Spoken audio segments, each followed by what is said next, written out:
ஓம் சாந்தி. அவ்யக்த முரளி 23/5/1974. அவ்யக்த பாப்தாதா, மதுபன்.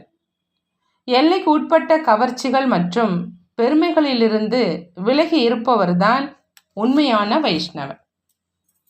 பாப்தாதா கேட்குறாங்க, தன்னை ஒரு நொடியில் சப்தத்திலிருந்து விலகிய வானப்பிரஸ்த நிலையில் நிலைத்திருக்க செய்ய முடியுமா? எப்படி வார்த்தையில் சுலபமாகவே வந்துடுறீங்களோ அதே மாதிரி வார்த்தைகளில் இருந்து விலகிய நிலையும் சுலபமாகவே உருவாக்க முடியுமா? எப்படிப்பட்ட சூழ்நிலையாக இருந்தாலும், வாயுமண்டலம் இருந்தாலும் அல்லது இயற்கையின் புயலாக இருந்தாலும், ஆனால் இவை அனைத்தும் இருந்து கொண்டே, பார்த்து கொண்டே, கேட்டுக்கொண்டே, உணர்ந்து கொண்டே, எவ்வளவுதான் வெளியிலுள்ள புயல் இருந்தாலும் அவ்வளவு தான் ஆடாத அசையாத அமைதி நிலையில் நிலைத்திருக்க முடியுமா? அமைதியின் போது அமைதியாக இருப்பது ஒன்றும் பெரிய விஷயம் கிடையாது. ஆனால் அமைதி இல்லாத சூழ்நிலையிலும் அமைதியாக இருப்பது, இதைத்தான் ஞான சொரூபம், சக்தி சொரூபம், நினைவு சொரூபம் மற்றும் அனைத்து குணங்களின் சொரூபம் அப்படின்னு சொல்லப்படுது.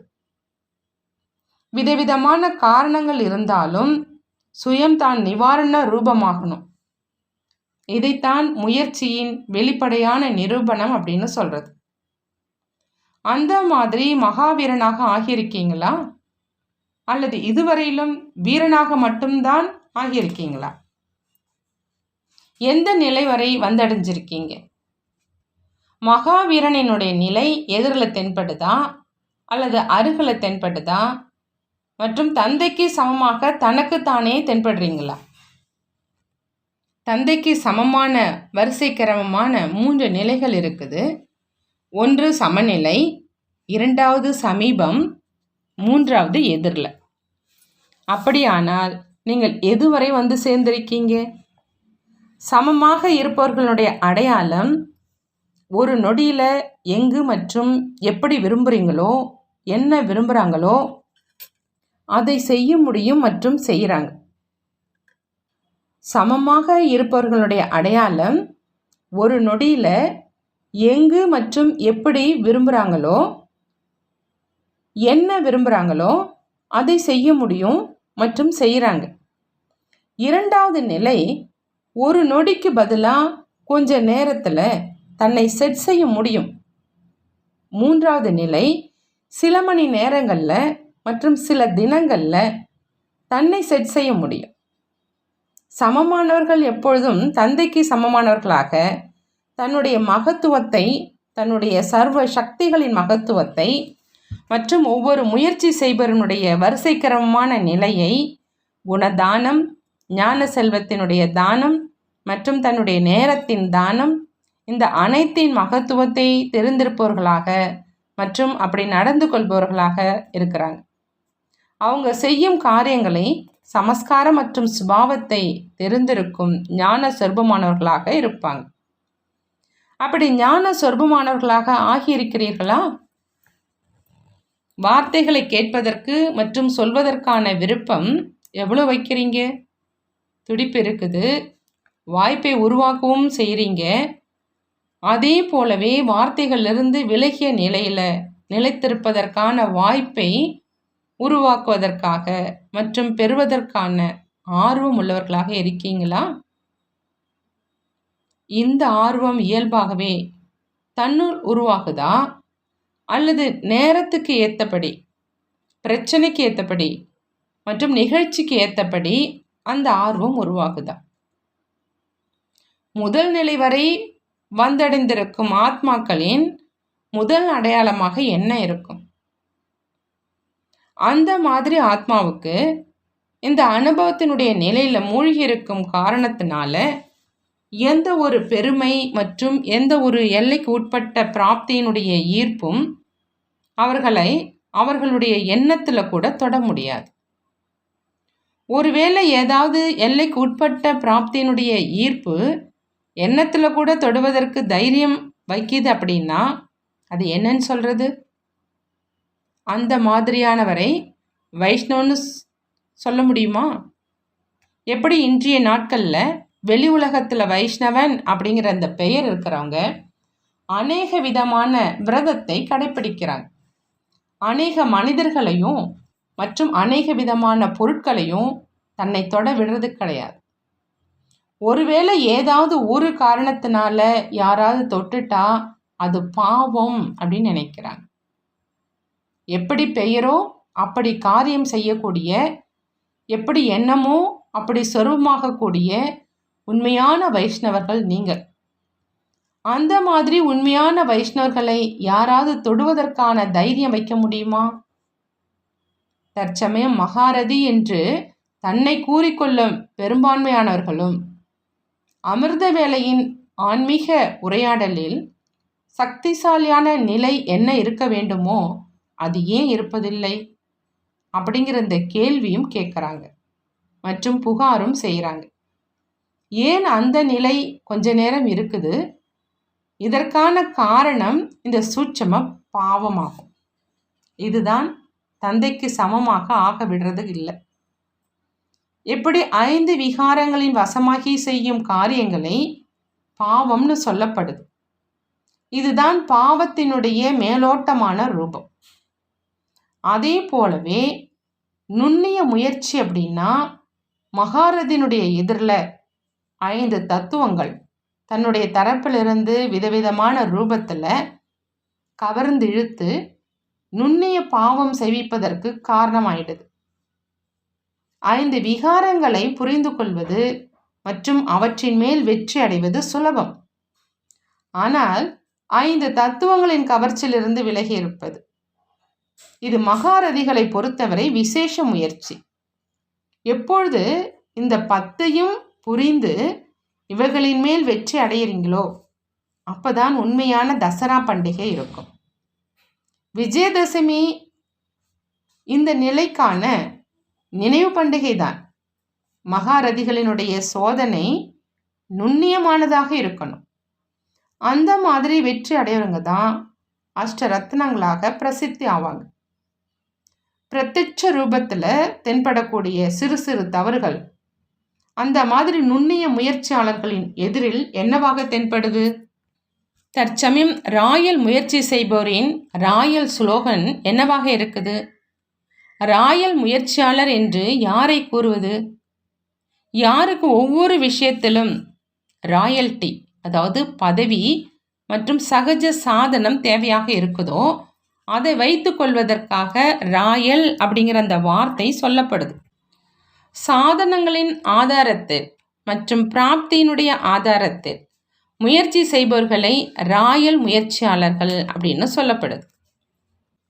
ராயல்டி என்ற வார்த்தைக்கு இன்னொரு அர்த்தமும் இருக்குது.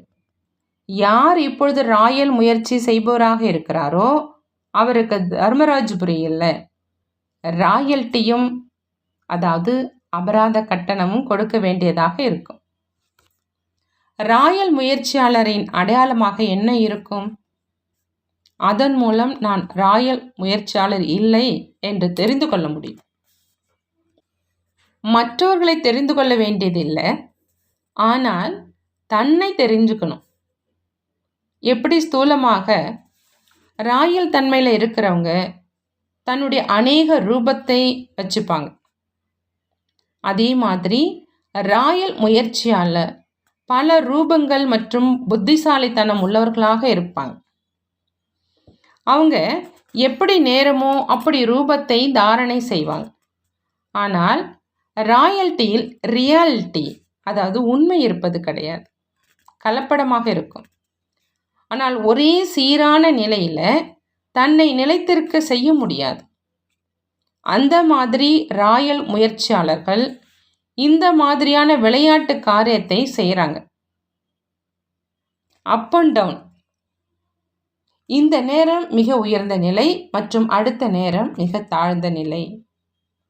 முன்னேறும் கலையிலும் கதாநாயக பாத்திரம் அப்படின்னா இறங்கும் கலையிலும் பூஜ்ஜியத்திலும் கதாநாயகன். அந்த மாதிரி முயற்சி செய்பவரின் காரியமாக என்ன இருக்குது? அவங்க இயற்கையின் மற்றும் விகாரங்களின் வசமானவராக அற்ப காலத்து போலியான பயமற்ற ரூபத்தில் இருப்பது மற்றும் தன் மூலமாக மற்றவர்களை பயமுறுத்தும் விஷயங்களை பேசுறது. அவர்களுடைய ஸ்லோகனாக என்ன இருக்குது? இதை செய்து விடுவேன் அல்லது அதை செய்து விடுவேன். கொலை செய்யும் மகா பாவத்தின் பயமுறுத்தும் நடத்தை மற்றும் அந்த மாதிரியான வார்த்தைகளை பேசுவது அவர்களினுடைய காரியமாக இருக்குது. அந்த மாதிரி ராயல் முயற்சி செய்பவராக ஒரு பொழுதும் ஆகாதீங்க.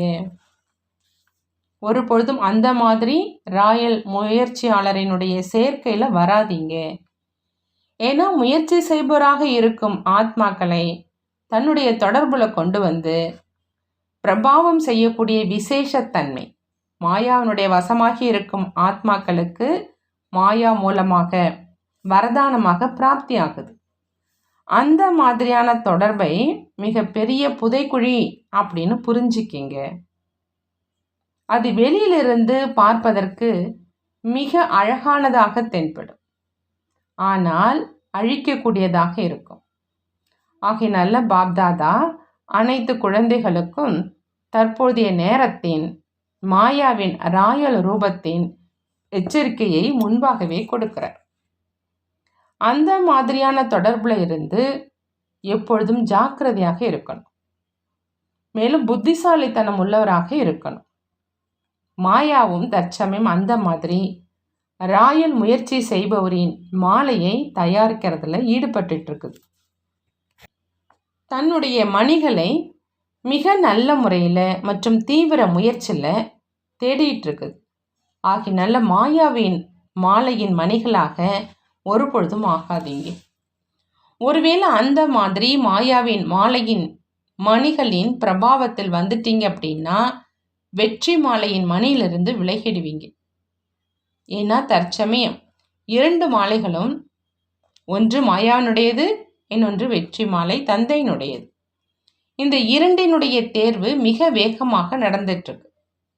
அந்த மாதிரி நேரத்தில் ஒவ்வொரு நொடியும் 4 பக்கங்களிலும் கவனம் வேண்டும். புரிந்ததா? அந்த மாதிரி எப்பொழுதும் உண்மையாக முயற்சி செய்பவருக்கு, உண்மையான தந்தையுடன் எப்பொழுதும் உண்மையாக இருக்கக்கூடியவர்களுக்கு 5 விகாரங்கள் மற்றும் 5 தத்துவங்களின் கவர்ச்சியிலிருந்து எப்பொழுதும் விலகி இருக்கக்கூடியவர்களுக்கு, சுலபமாக சப்தத்தில் இருந்து விலகிய நிலையில் நிலைத்திருக்கக்கூடியவர்களுக்கு, வெற்றி மாலையின் வெற்றி மணிகளுக்கு, எப்பொழுதும் பாப்தாதாவுடன் இருப்பவர்களுக்கு, எப்பொழுதும் சத்தியமான தொடர்பில் இருக்கக்கூடிய மற்றும் வீணான தொடர்பிலிருந்து விலகி இருக்கக்கூடியவர்களுக்கு, அந்த மாதிரி அன்பான தந்தையின் குழந்தைகளுக்கு பாப்தாதாவின் அன்பு நினைவுகள், காலை வணக்கம் மற்றும் நமஸ்கார். நாமும் நம்மளுடைய பாப்தாதாவுக்கு அன்பு நினைவுகள் மற்றும் நமஸ்காரம் செய்வோம். வரதானம்: சம்பூர்ணத்தின் நிலை மூலமாக இயற்கைக்கு கட்டளையிடக்கூடிய உலகை மாற்றுபவர் ஆகுக.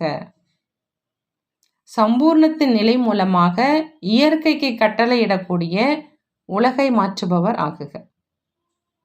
எப்பொழுது உலகை மாற்றம் செய்யும் ஆத்மாக்கள் நீங்கள் ஒன்றாக சேர்ந்து குழு ரூபத்தில் சம்பன்னம் சம்பூர்ண ஸ்திதி மூலமாக உலகை மாற்றம் செய்வதற்கான எண்ணத்தை உருவாக்குவீங்களோ, அப்போ இந்த இயற்கை முழுமையான குழப்பம் செய்வதற்கான நடனத்தை தொடங்கும்.